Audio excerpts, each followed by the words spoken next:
Have you ever stood at a funeral, staring at a casket, and felt tears streaming down your face, even when you knew heaven was real?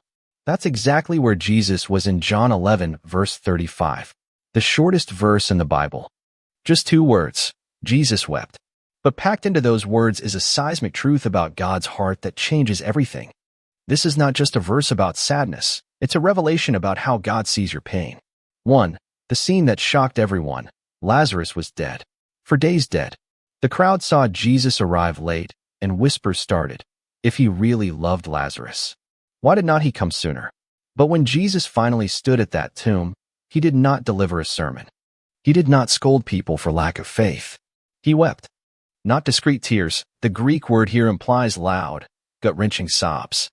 The Messiah, the Son of God, crying like his heart was shattered. Why? Because love hurts when death wins. Notice who Jesus wept with, not just for Lazarus, but surrounded by grieving friends. Mary fell at his feet in anguish, the same woman who'd once sat at his feet in worship. The crowd was wailing, some genuinely mourning, others just following funeral customs. And right there in that messy mix of real and performative grief, Jesus let his tears flow. This was not a private moment. He wept publicly, unashamed. That changes everything about how we view strength. The Son of God was not afraid to be seen as emotional. He modeled that true power is not about keeping composure, it's about authentic connection. Think about the timing too. Jesus knew the miracle coming. In just moments, he'd call Lazarus out of the grave.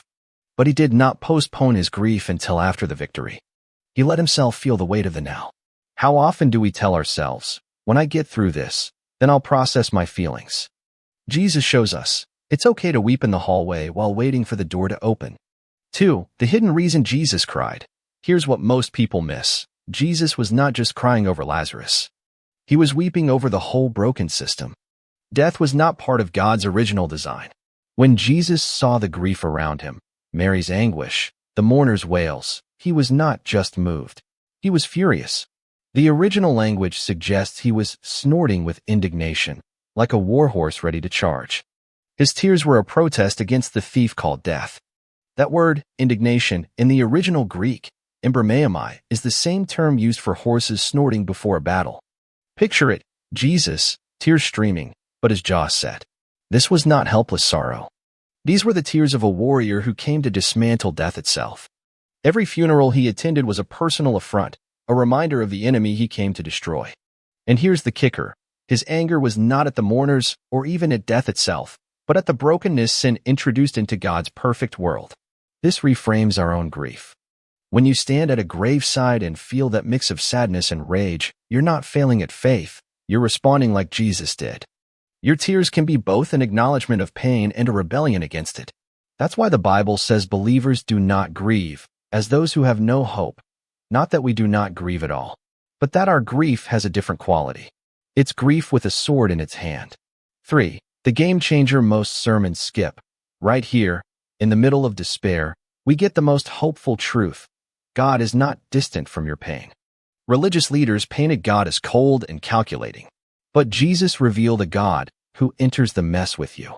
Those tears, they're proof he's not just up there pulling strings. He's down in the dirt with you, feeling every sting of loss. Religious leaders had turned God into a cold judge, keeping score. Then Jesus shows up, sweating in the sun, getting tired, needing food, and now weeping at a tomb. This was scandalous. The incarnation was not just God taking on human skin, it was God validating human emotions. When Jesus wept, he forever sanctified tears. Now, every time you cry, you're not weak, you're imaging the God who wept. Consider how this changes prayer. We often edit our raw emotions before bringing them to God. But Jesus' tears show us. Bring the unfiltered version. The Psalms are full of laments where David screams, "How long, Lord?" That's prayer Jesus understands. He lived it. Your anguish prayers do not disappoint him. They move his heart just as Mary's grief moved him at Lazarus' tomb. 4. Why this comforts us today. Think about your darkest moment. Maybe you've asked, God, where were you? John 11 verse 35 is his answer. I was there, weeping with you. Christianity is not a promise that believers avoid pain. It's the promise that God meets you in it. Those tears of Jesus, they validate your tears too. Your grief is not a sign of weak faith, it's human, and Jesus honored it. Modern culture gives two terrible options: either numb your pain with distractions or let it consume you. Jesus offers a third way: feel it fully, but with hope as your anchor. Those tears at Lazarus' tomb weren't the end of the story. Neither are yours. This is why Paul says we do not grieve like the world does, not because we hurt less, but because we know resurrection is coming. There's a powerful pattern in Scripture. Major breakthroughs often follow tears. David wept before becoming king. Peter wept bitterly before Pentecost. Even Revelation promises God will one day wipe away every tear, meaning he keeps track of each one. Your tears are not wasted. They're seeds. When Jesus raised Lazarus, those tears watered the miracle. 5. The controversial truth about faith. Some preachers will tell you strong believers do not cry. That's garbage. Jesus knew he'd raise Lazarus in minutes, yet he still wept. Real faith is not pretending you're fine. It's trusting God while being honest about the hurt. Even when you know the resurrection's coming, the grave still stings. Some claim strong faith means always saying, "It's well with my soul." But look at Jesus in Gethsemane. He begged for another way. Real faith is not the absence of struggle. It's honesty before God in the struggle. Those who preach just smile through pain forget that Jesus is called a man of sorrows. His tears weren't a failure. They were part of his mission. This is especially crucial for men and leaders who've been told tears equal weakness. Jesus, the ultimate man's man, wept openly. His disciple John, the macho fisherman, later wrote, "Jesus wept." No apology, no explanation, just raw humanity. If the Son of God needed tissues, maybe we can stop pretending we do not. 6. How this changes how we grieve. Here's the breakthrough. Jesus' tears give you permission to feel. Modern Christianity often pressures people to just rejoice in trials. But look at Jesus, he modeled lament. Psalm 56 verse 8 says God collects our tears in a bottle. Every one matters. Your anger, confusion, or sorrow do not scare him. He can handle your rawest emotions. Notice Jesus did not lecture the mourners. He did not say, "Stop crying, I'm about to fix this." He entered their grief first. This is how we should approach hurting people, not with quick fixes, but with presence. Job's friends got it right when they sat silently with him for 7 days. They only messed up when they started talking. Sometimes the holiest thing you can do is cry with someone. There's neuroscience behind this. When someone mirrors our emotions, like Jesus mirroring the mourner's grief, it actually helps regulate our nervous system. Your tears are not just spiritual, they're biological proof you were made for connection. Jesus designed your body to heal through emotional release. So when you weep, you're not breaking down, you're letting your body do what God wired it to do. 7. The twist in Lazarus' story. Wait, there's more.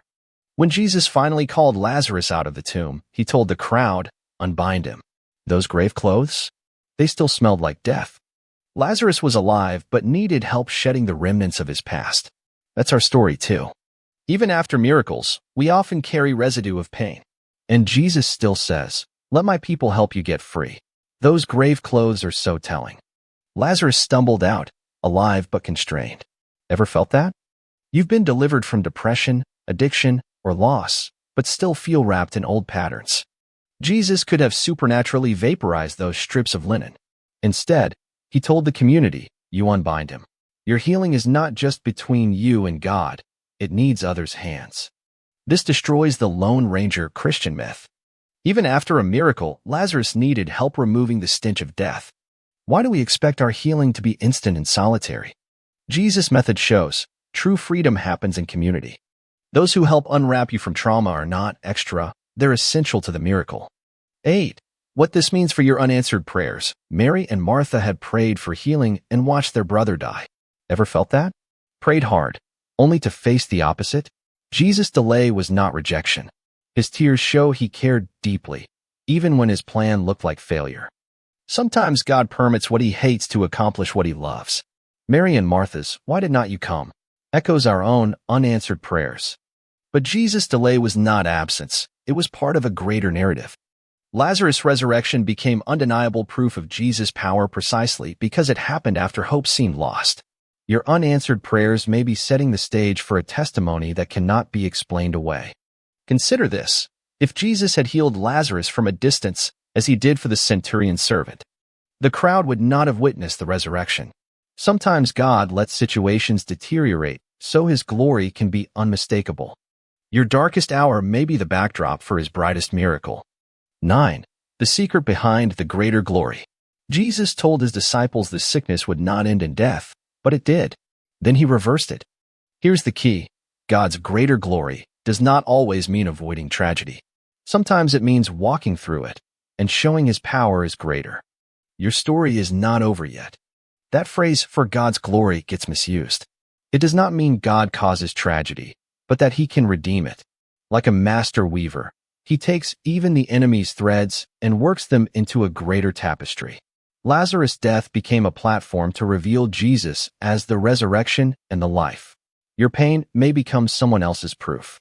Here's the paradox. The very thing meant to destroy you, like Lazarus' death, can become the thing God uses to display his power.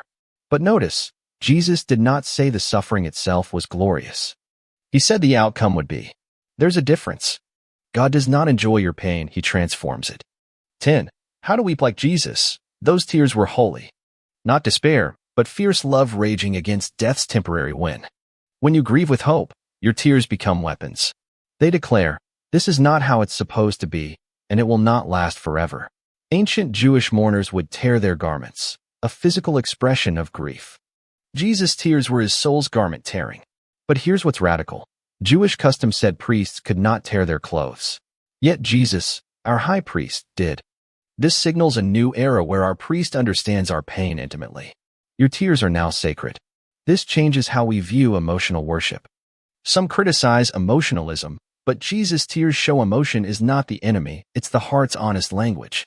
When you weep in prayer, you're not being fleshly. You're joining the tear-stained prayers of Christ himself. 11. The resurrection promise for you. Lazarus' resurrection was a preview. Jesus' own resurrection was the main event. And one day, every grave will burst open. Every tear will be wiped away. Until then, we weep, but not as those without hope. So here's my challenge. The next time you face loss, remember John 11 verse 35 is not just a verse, it's an invitation. Bring your tears to the God who weeps with you. Then watch for his resurrection power. And if this hit home, hit like, and tell me in the comments, when has God met you in your pain?